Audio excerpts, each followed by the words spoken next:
कला यात्रा। जय घोष में आपका स्वागत है। साथियों, आज हमारे साथ हैं एक बहुत ही वरिष्ठ रंगकर्मी जिन्होंने बहुत से नाटकों का निर्देशन किया है, बहुत से नाटक स्वयं भी लिखे हैं, बहुत से विद्यार्थियों को प्रशिक्षित किया है। हमारी कोशिश रहती है रेडियो जय घोष की कि वो कला के विविध आयाम, चाहे वो नाट्य कला हो, गीत संगीत की बात हो, या हम साहित्य की भी अगर बात करते हैं, तो ऐसे सभी कलाकारों को और उनसे जुड़ी हुई प्रतिभाओं को हम आमंत्रित करते हैं ताकि उनको सुन करके आप भी अपने जीवन की दिशा तय कर सकें और अपने जीवन में जो बहुत सारी भ्रांतियां हैं, जहां पर आपको संदेह हैं, उन्हें क्लियर कर सकें। आज इसी श्रृंखला में हमारे बीच उपस्थित हैं श्री पुनीत अस्थाना जी। आपका बहुत बहुत स्वागत है सर। नमस्कार जी। साथियों, एक मुख्तसर सा परिचय हम ये देना चाहेंगे कि आपने, जैसा मैंने बताया, कि बहुत से नाटकों का निर्देशन किया है।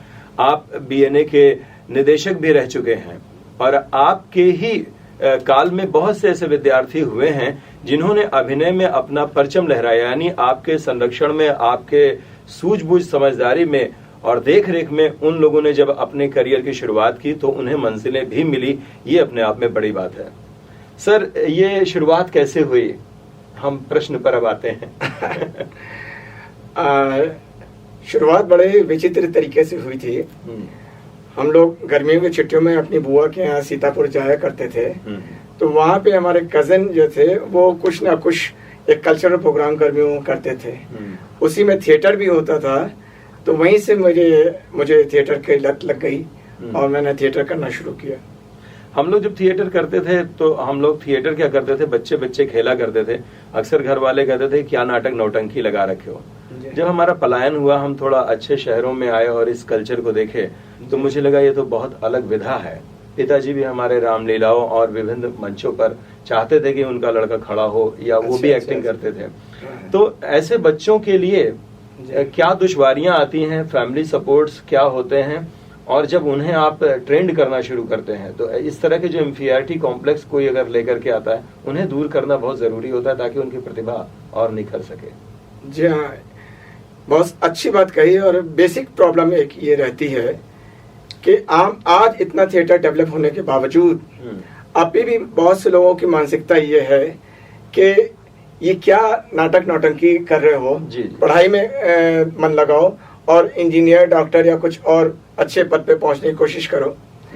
लेकिन एक चीज ये लोग शायद अज्ञानतावश नहीं जानते कि थिएटर अपने आप में बहुत ही सशक्त माध्यम है किसी बच्चे की ओवरऑल पर्सनैलिटी डेवलप करने का। शायद आपको ज्ञात होगा कि फॉरेन कंट्रीज में थिएटर उनके सब्जेक्ट का एक आवश्यक अंग है, कंपल्सरी इनके लिए है ये, और उससे बच्चे धीरे धीरे खुलना शुरू होते हैं। मैं आपको इसी सिलसिले में कितना सशक्त माध्यम है, मैं आपको एक समय अगर आपके पास हो तो मैं इंसिडेंट बताना चाहूंगा। मैं ओबरा में एक वर्कशॉप करने के लिए गया था यूपी गवर्नमेंट की तरफ से। वहाँ के इंजीनियर्स के साथ मैं वर्कशॉप कर रहा था। मैं दिन में खाली रहता था, वो लोग शाम के उनके साथ काम करता था।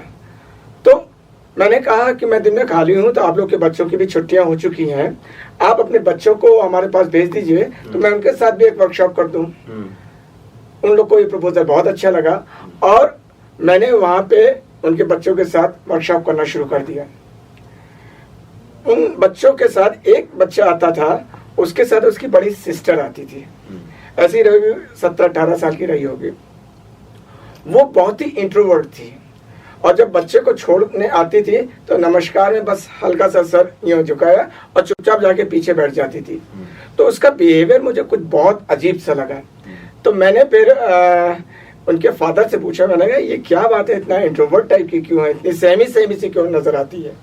तो उन्होंने कहा सर आपको क्या बताएं, मेरी मदर को लड़कियों से बहुत नफरत है और वो इसको हमेशा कर्ज करती रहती है, इसकी वजह से भला बुरा कहती रहती है इसको, तो उसकी वजह से इसकी ये स्थिति हुई है। मैंने कहा अगर आप अनुमति दे तो मैं इसको अपने काम के साथ जोड़ लूं। उन्होंने कहा जोड़ लीजिए आप, ये बहुत खुशी की बात है।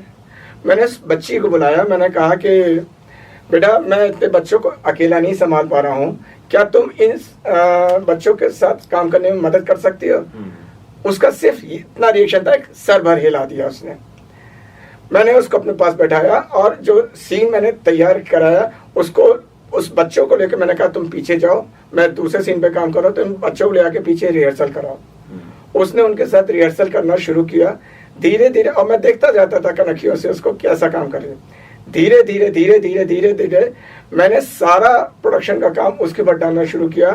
And you will not believe, show वाले दिन वो मंच पे थी, कंप्लीटली पूरे शो को हैंडल कर रही थी और मैं दर्शकों में बैठा था। ये है थिएटर की पावर, ये इम्प्रूवमेंट उसमें, ये इम्प्रूवमेंट। तो थिएटर की शक्ति को लोगों को समझना होगा। ये ओवरऑल पर्सनैलिटी को डेवलप करने का बहुत सशक्त माध्यम है। हम लोग हमेशा से देखते आते हैं कि हमारे यहाँ भरत का नाट्य शास्त्र मौजूद है, कालिदास का अभिज्ञान शाकुंतलम है, और भी बहुत सी रचनाएं हैं, कुमार संभव, ये इतनी सब कुछ चीजें हुई हैं और सदियों से ये एक्टिंग या नाट्य विधा चली आ रही है। अब युवाओं में इतना सब अपनी संस्कृति और अपनी जड़ें मजबूत होने के बावजूद भी ये उदासीनता क्यों लगती है आपको इस फील्ड में? मुझे लगता है कि पिछले 50-60 वर्षों में आज़ादी के बाद से इसके ऊपर कभी ध्यान देने की कोशिश ही नहीं की गई कि हम अपनी संस्कृति को डेवलप करें, लोगों तक पहुंचाएं उस संस्कृति को। हम पाश्चात्य संस्कृति से इतने ज्यादा प्रभावित रहे हमेशा कि हम उनके ही नाटक, उनकी ही चीजें उनको करने की कोशिश करते थे। हमने अपनी संस्कृति पे कभी समझने की या उस पर गर्व करने की कोशिश ही नहीं, गर्व करने की कोशिश। ये बहुत जरूरी है। मैं आपको एक इंसिडेंट छोटा सा बताता हूँ। एक बार कुछ यूरोप से, कुछ डिफरेंट कंट्रीज से थिएटर के एक्टर्स, डायरेक्टर्स, इन सब का एक आर्टिस्ट का ग्रुप आया था यहाँ पे, और उन्होंने यहाँ पे आकर के चीजों के बारे में बताना शुरू किया। तो कि हमारे यहाँ इतने पुराना कल्चर है, इतनी पुरानी है, इतने। उसमें एक अंग्रेज आर्टिस्ट था, वो कह रहा था कि हमारे यहाँ 100 साल पुरानी एवेन्यू थिएटर। एवेन्यू थिएटर एक ऐसा थिएटर होता है जिसमें दोनों साइड्स पे अपोजिट पार्टीज बैठती हैं और बीच का ऐसा कॉमनली यूज किया जाता है। अच्छा। तो उसमें उन्होंने कहा ये हमारे 100 साल पुरानी परंपरा है। तो जैसा कि हम लोग की आदत है, हम लोग ने कहा जी हाँ, आप लोग की संस्कृति बहुत अच्छी है और बहुत अच्छे, क्योंकि हम अपनी संस्कृति के बारे में जानते नहीं, बस दूसरे के सामने दुम हिलाने लगते हैं। मैं शब्द ऐसा इस्तेमाल कर रहा हूँ, क्षमा कीजिएगा, लेकिन हम लोग उनके, क्योंकि हमें अपनी चीजों पे गौरव नहीं है, गर्व नहीं है, जब हमें पता ही नहीं है, पता ही नहीं जिसने अपना परोसा, हमने कहा हाँ सर बिल्कुल आपके यहाँ होता होगा। मैंने उन सब के बीच में उनसे कहा कि आपके ये कल्चर, ये ट्रेडिशन 100 साल पुराना बहुत अच्छी बात है, लेकिन ये ट्रेडिशन हमारे यहाँ 400 साल पुराना है। तो जितने लोग वहाँ बैठे थे सब मेरे चेहरे की तरफ देखने लगे कि कौन सा ऐसा ट्रेडिशन है जो कि 400 साल पुराना है। मैंने कहा हमारे यहाँ रामलीला होती है, और रामनगर की रामलीला इतनी पुरानी है, उसमें एक साइड में रावण का स्टेज होता है, एक साइड में राम का स्टेज होता है, और बीच का जो होता है दोनों के लिए कॉमन होता है, वही जो एवेन्यू थिएटर की बात कर रहे थे। और ये चीज हमारे इतनी पुरानी परंपरा है, तो लोग, बहुत से लोग बहुत इंटरेस्टेड होगा उसको जानने के लिए। उन दिनों इत्तेफाक से रामलीला का ही टाइम था, वहाँ रामनगर में चल रही थी। मैंने उनको एड्रेस दिया, मैंने कहा आप जाइए वहाँ देखिए इस ट्रेडिशन को। तो उसमें बहुत से लोग वहाँ पे अपना प्रोग्राम चेंज करके वहाँ गए और देखा, और उन्होंने हमको लेटर लिखकर थैंक्स भी दिया कि आपने इतनी अच्छी चीज हमको दिखाई। तो हम जब तक अपनी चीजों पर गर्व करना नहीं सीखेंगे, अभिमान नहीं होगा, तब तक हम बस इसी तरह लोगों के सामने उनकी चीजों को अच्छा बताते रहे, अपनी चीजों को जानने की कोशिश। हमारी चीजें घूम फिर करके आ जाती हैं। जैसे हम जानते हैं कि हमारे यहाँ की ही मार्शल आर्ट दूसरे देशों में गई, फिर उन लोगों ने अपना नाम रख लिया। आज भी देखिए भोजन करने की जो हमारी प्राचीन परंपरा रही है, थाल में खाना, पत्तलों में खाना, स्वदेश में तो हीन भावना समझा जा रहा है। अभी यही चीज पेटेंट होकर के अगर विदेश से आ जाए कि साहब इसमें तो बड़ा प्रोटीन है, इसमें तो बहुत विटामिन होता है, आप केले के पत्ते पे खाइए, तो संभवतः ये चीजें हमारे लिए फिर यही होगी कि हम विदेश से खरीदेंगे अपनी ये चीज। बिल्कुल सही कहा आपने। हमारे यहाँ भी योग का इतना पुराना ट्रेडिशन है जी, लेकिन योग को हमने कभी महत्व नहीं दिया। जब योग विदेशों में जाके घूम फिर कर योगा बन के लौटा, तो हम बड़े फैशनेबल तरीके से उसको योगा की तारीफ करना शुरू कर दिया। हम तो योगा करते। तो ये मानसिकता है हमारी, वही गुलामी की मानसिकता से अभी हम उभर नहीं पाए हैं। सबसे बड़ी बात जो आपने महत्वपूर्ण बात कही कि हमें अपनी संस्कृति पे जो गर्व करना चाहिए, हम वहीं पर ढीले हो जाते हैं। हम सोचते हैं कि नहीं है, हम लोग तो बस ऐसे ही है, जो कुछ किया सब बड़े लोगों ने किया, विदेशी लोगों ने किया, ये गड़बड़ बात है। खैर, 60 से 70 के दशक, आपने 70 से लगभग अपने इस यात्रा की शुरुआत की रंगमंच की, और आज भी आप सक्रिय रूप से अपनी भागीदारी निभाते हैं। क्या फर्क पाते हैं तब और आज के समय में? विद्यार्थियों में भी, जी। कला क्षेत्र में भी, मंच पर भी जी। और डिवोशन में भी। ज़्यादातर मैंने जो हम उम्र जो आर्टिस्ट रहे हैं या डायरेक्टर्स रहे हैं या पुराने जो थिएटर के लोग रहे हैं, उनमें एक जनरल मैंने चीज कमेंट सुना है, जैसा कि और भी क्षेत्र में सुनने में, हमारे ज़माने में ये होता था, आजकल लोग क्या करते हैं, आजकल तो बस फिल्मों में भागने की इनको पड़ी रहती है, स्टेपिंग स्टोन बना रखा है और थिएटर के लिए लोग सीरियस है ही नहीं है। मुझे लगता है ऐसी बात नहीं है। मुझे आज की पीढ़ी से बहुत ज़्यादा आशाएं हैं और आज की पीढ़ी को मैं बहुत एक्टिव मानता हूँ। आज हमारे सामने वो जो लोग हमारे साथ के लोग पुराने समय में वो बल्ली गाड़ते थे और पर्दा बांधते थे और झाड़ू लगाते थे, उस सब की जरूरत नहीं है, क्योंकि वो सब चीजें अवेलेबल है हमको। रेडीमेड थिएटर हॉल्स इतने अवेलेबल है कि हमको वो सब का नहीं जरूरत नहीं है। आज उस जमाने में और आज के जमाने में खास चीज ये होती थी कि उस समय कोई फॉर्मल या प्रॉपर ट्रेनिंग नहीं थी, और आज के जमाने में एक प्रॉपर ट्रेनिंग लोग स्टेज पे आते हैं तो ज्यादा अच्छे उभर करके आते हैं। पुराने जमाने में जो था थिएटर ट्रेनिंग के लिए यहाँ पे लखनऊ में भी राज बिसारिया साहब ने थिएटर ट्रेनिंग को शुरू किया था। पद्मश्री राज बिसारिया जी, उन्हीं का मैं भी शिष्य रहा हूँ और जो कुछ भी आज हूँ मैं उन्हीं की वजह से हूँ।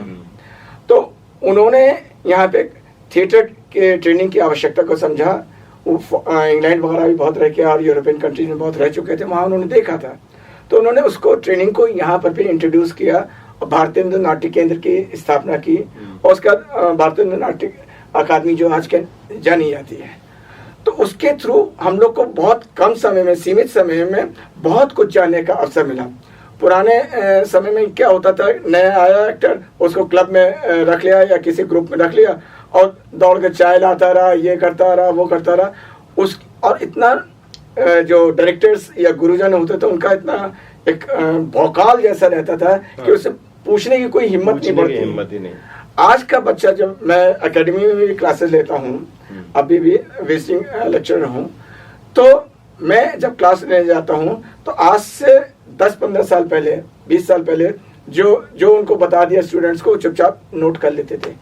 आज का बच्चा जो है वो गूगल पे उसको स्टडी करता है और उसके बारे में बहुत कुछ जान के आता है और फिर हमसे उनके बारे में क्वेश्चन करता है। तो एक जो जानने की जिज्ञासा है और उनके पास खुद स्टडी करने की इच्छा है, उससे ये लोग बहुत कम समय में और बहुत अच्छा काम कर रहे हैं।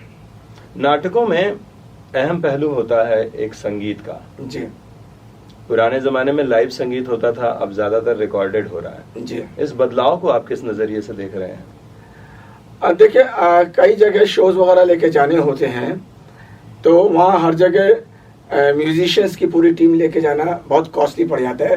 टीम्स के पास वैसे नाटक करने के लिए पैसा नहीं होता, किसी तरह से जोड़ तोड़ के करते हैं, फिर इतनी बड़ी टीम को लेके जाना बहुत मुश्किल पड़ता है। हालांकि मैं व्यक्तिगत रूप से लाइव म्यूजिक का ही हमेशा से समर्थक रहा हूँ, क्योंकि मेरे गुरुजी ने मुझे बताया था कि आदमी सिनेमा और स्टेज में ये फर्क है कि सिनेमा में आपको एक इमेज दिखलाई देती है, यहाँ खून की हरकत देखता है दर्शक। क्या बात है। तो वो जो खून की हरकत है, सांसों के उतार चढ़ाव है, ये सीधा दर्शक महसूस कर पाता है। तो उसका प्रभाव ही कुछ और होता है, जीवंतता ही कुछ और होती है। वही जीवंतता संगीत के साथ भी आती है। मुझे याद आता है, मैंने दर्पण ग्रुप है यहाँ का, उसके लिए अग्नि और बरखा किया था। उस समय का बहुत मशहूर एक यंग म्यूजिक डायरेक्टर थिएटर के म्यूजिक के लिए हुआ करते थे, रवि नागर के म्यूजिक ने जो स्टेज पे उन्होंने दिया, जो इफेक्ट दिया, सीन्स के हिसाब से वो मॉड्यूलेट भी करते जा रहे थे। रिकॉर्डेड में मॉड्यूलेशन उस तरह का पॉसिबल नहीं है, सीन की रिक्वायरमेंट के हिसाब से मॉड्यूलेशन करते जा रहे थे और उसने, उनके संगीत ने उसकी प्रभाविकता को डबल कर दिया। तो उसका तो कोई सानी नहीं था। हमें याद आ रहा है इसी तरह का एक नाटक काफी समय पहले किया गया था जिसमें थपलियाल जी मौजूद थे। जी। संगीत इत्तेफाक से करने का सौभाग्य हमें मिला था। अच्छा। उन्होंने इस बात को जब कोट किया तो मुझे बहुत अच्छा लगा और उन्होंने बुलाया, मुझे नीचे बुलवाया, कहा रवि नागर जी के जाने के बाद बड़ी उदासीनता थी हमें, तुमको देखा तो कुछ संभावनाएं नजर आती हैं। बहुत अच्छी बात, मेरा आशीर्वाद। लेकिन उसके बाद से फिर वो दिवंगत हो गए, वो चीज मिल नहीं पाई। लेकिन लाइव संगीत का प्रभाव बहुत होता है, उसका तो कोई ऑल्टरनेटिव हो ही नहीं सकता। क्योंकि एक बहुत महत्वपूर्ण बात आपने कही, जो सीन के अकॉर्डिंग व्यक्ति अपने गले को भी कंट्रोल कर सकता है, नई चीजें भी डाल सकता है और प्रभावी बना सकता है। और यही वेशभूषा, मुख्य सज्जा और स्टेज बनाने की बहुत सी विधाएं, जैसे आप बता रहे हैं कि पहले कलाकार स्वयं करते थे, खंबा आप स्वयं गाते थे। आज बहुत से बच्चे इन विधाओं से परिचित नहीं हैं। कितनी आवश्यकता होती है रंग कला में, रंग की सेवा में, कि आपको स्टेज पर भी आना चाहिए, मुख्य सज्जा भी आनी चाहिए, संगीत भी आए और बोलने का तरीका, उच्चारण सब कुछ है। इन सबकी महत्ता पर एक छोटा सा प्रकाश हम चाहेंगे कि आप डालें। नहीं, जाहिर सी बात है कि कॉस्ट्यूम हो या लाइट हो, इन सब के बारे में जानना बहुत ज़रूरी है। इसीलिए हमारे अकादमी में बहुत कॉम्प्रिहेंसिव ट्रेनिंग दी जाती है, जिसके अंदर लाइट की भी ट्रेनिंग दी जाती है, कॉस्ट्यूम की भी दी जाती है, प्रॉप्स की भी दी जाती है। अब लाइट लगा दी गई, लेकिन हम लाइट को अगर इस एंगल पे खड़े हैं तो दूसरा इफेक्ट आएगा, इस तरह से कर रहे हैं तो दूसरा फेस का इफेक्ट आएगा। ये टेक्निक आना जो है, ये एक्टर को बहुत जरूरी है कि लाइट का यूज किस तरह से करें। लाइट तो लग गई, लेकिन उसको ये आइडिया, जो अच्छा ट्रेंड एक्टर होगा, आप देखिएगा कि वो किस तरह से लाइट को यूज करता है और फेशियल एक्सप्रेशन को ज्यादा बढ़ाता है, ज्यादा इफेक्टिव करता है। मतलब ये कि लाइट वाले ने लाइट लगा दिया वो तो ठीक है, आर्टिस्ट को भी स्टेज पर लाइट का पूरा ध्यान रखते हुए अपना मैक्सिमम यूज किस तरह से क्रिएटिव यूज कर सकता है। ये आपको मैं एक इसी के संबंध में उदाहरण बताऊं कि साउथ में एक डांस उनका डांस होता है, मुझे नाम इससे भी याद नहीं आ रहा। वो यहाँ पे छोटी छोटी टॉर्चेस, मशालें, अच्छा, उंगलियों में दबाते हैं डांस करते समय। अच्छा। और डांस करते समय वो जो है हाथ में यूं रखे हैं तो दोनों साइड से, उस समय लाइट्स नहीं होती थी, तो वो दोनों फेस पे इक्वल लाइट डाले और वो यूं किया तो लाइट का फर्क हो गया, यूं किया, यूं किया, यूं किया, तो सारी चीज उसके लाइट के इफेक्ट्स चेंज होते जाते हैं। तो ये लाइट का यूज बहुत क्रिएटिव होता है और एक्टर को चाहे लाइट हो चाहे कॉस्ट्यूम हो, कॉस्ट्यूम में भी बहुत जरूरी है कि कॉस्ट्यूम को हम यूज किस तरह से कर रहे हैं। कॉस्ट्यूम एक पहन ली और उसके साथ एक्ट कर दिया, वो नहीं। कॉस्ट्यूम की एक एक चीज से, जैसे कोई चुन्नी है, मानिए चुन्नी से हमने यूं जरा सा किया या यूं किया, हम हाथ खाली यूं ले जाएंगे इस तरह से, तो वो हमारा मास जो है, बॉडी मास कम होगा। अगर हम चुन्नी पकड़ के यूं ले जाते हैं तो वो मास बढ़ जाएगा और उसकी इफेक्टिवनेस बढ़ जाएगी। तो ये कपड़े को किस तरह से क्रिएटिवली यूज कर सकते हैं और हम इफेक्ट डालने के लिए, हम अगर कोई डर की बात है तो हमने यूं किया इस तरह से या यूं किया, उसका एक लिमिटेड इफेक्ट होता है। वही कपड़ा अगर उसको यूं किया पूरा तो उसकी इफेक्टनेस बहुत बढ़ जाती है। तो कॉस्ट्यूम का किस तरह से क्रिएटिव यूज किया जा सकता है और किस तरह के कैरेक्टर के लिए एक्टर को मालूम होना चाहिए कौन सा कलर वो यूज करे तो ज्यादा इफेक्टिव होगा। मित्रों, जय घोष में आज हमने अपने बीच जिस खास मेहमान को बुलाया है वो हैं पुनीत अस्थाना जी, और जो कि बीएनए के निदेशक भी रह चुके हैं। 70 के दशक से आपने रंगमंच थिएटर की शुरुआत की और आज भी सक्रिय भूमिका अपने निभा रहे हैं। बहुत से प्रश्नों पर हम जो बात कर रहे हैं, आशा करते हैं कि आपको वो सब काफी लाभान्वित भी करेंगे। सर, एक प्रश्न ये है कि हमारा उत्तर प्रदेश और उत्तर प्रदेश का जो रंग कर्म है, इस पर थोड़ा सा प्रकाश आप डालिए कि उत्तर प्रदेश किस प्रकार से भिन्न है, या उत्तर प्रदेश में अभी किन किन चीजों की आवश्यकता है रंगमंच में होने की जो नहीं हो रही, अगर हम ग्लोबली देखते हैं या समूचे भारत का देखते हैं तो भी। बहुत अच्छी बात पूछी आपने।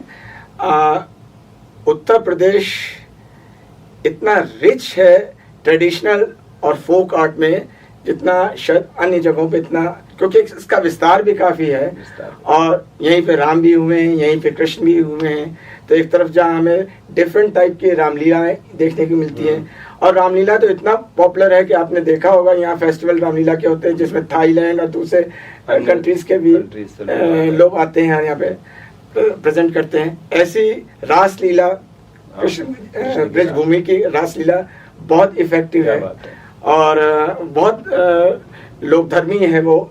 और इसी तरह से यहाँ पे नौटंकी और नौटंकी में अभी तक जो मैंने शुरुआत, हमारे समय में जो नौटंकी होती थी उसमें ज्यादातर मैंने देखा था कि वो अमर सिंह राठौर और सुल्ताना डाकू और अन्य डाकुओं के इस तरह के किस्से हुआ करते थे। हरिश्चंद्र के अच्छे राजा हरिश्चंद्र के, इसके अलावा कोई विषय नहीं होते थे। और मुझे बड़ी कोफ्त होती थी, मैंने कहा ये कंटेम्प्रेरी या दूसरे सब्जेक्ट क्यों नहीं चुनते, लेकिन वो एक गांव में वही चला आ रहा था, वही लोग देखते चले आ रहे थे। लेकिन बड़ी खुशी की बात है कि इधर कुछ जो शहरों में काम कर रहे थे थिएटर डायरेक्टर, जैसे कि उर्मिल कुमार थपलियाल जी या आतमजीत सिंह जी, इन लोग ने नौटंकी शैली की शक्ति को समझा और उसको मॉडर्न रूप में प्रदान करते हुए, क्योंकि एक आप बहुत अच्छी तरह जानते हैं कि नौटंकी को शहर वाले या संभ्रांत घर के लोग बड़ी हिकारत की निगाह से देखते थे। वो कहते तो गंवारों की है, नौटंकी क्या है, नौटंकी क्या। लेकिन इन लोगों ने कंटेम्प्रेरी सब्जेक्ट्स को लेकर के उसको स्टेज वर्दी बनाते हुए उसको नए सिरे से लोकप्रिय करने की कोशिश किया शहरी लोगों के बीच में, और उसका बड़ा अच्छा प्रभाव देखने को मिला कि बहुत नए लोग जो हैं वो इससे जुड़ते जा रहे हैं और नौटंकी की जो विधा है उसको जानने की कोशिश करी, जिससे अभी दूरी बनाए हुए थे, अब वो लोग भी नौटंकी की तरफ बढ़ने लगे हैं। और मुझे मैं देखता हूँ कि ये सब चीजें मरणासन अवस्था पर आ रही थी, लेकिन अब पुनर्जागरण हुआ है, जो जीवित करने की कोशिश हुई है। मेरे ख्याल से जो हमारे जो सरकार है उसकी जो ये नीति रही है, हमारे जो समृद्ध खजाना है हमारी संस्कृति का, उसको फिर से पुनर्जीवित करने का और उसको एनरिच करने का, इसकी वजह से भी लोगों में उत्साह आया है और अब वो लोग इसके लिए काफी कोशिश कर रहे हैं। सर, हम अपने दर्शकों और श्रोताओं के लिए आखिर में एक सवाल ये जानना चाहते हैं, थिएटर आपकी नजर में क्या है, नवयुवाओं के लिए आपका क्या संदेश है? थिएटर मुझे लगता है कि खुद को समझने के लिए एक बहुत सशक्त माध्यम है। खुद को समझने का सशक्त माध्यम। खुद को समझने के लिए केवल ध्यान और योग ही काफी नहीं है, थिएटर के माध्यम से भी हम खुद को समझने की कोशिश करते हैं और खुद के साथ साथ दूसरों को भी समझने का प्रयास करते हैं। रियल लाइफ में हम लोग आपस में बात करते हुए उन पे कभी ध्यान देने की कोशिश नहीं करते, लेकिन जब हम थिएटर के माध्यम से काम करने की शुरुआत करते हैं तो हम सोसाइटी के विभिन्न चरित्रों के, उनकी स्थितियों के बारे में और उन स्थितियों के कारणों के बारे में गहराई से समझने की कोशिश करते हैं, जिससे कि हम इनडायरेक्टली समाज को समझने की कोशिश करते हैं और समाज के और करीब जाने की कोशिश करते हैं। ये बहुत सशक्त माध्यम है इस मामले में।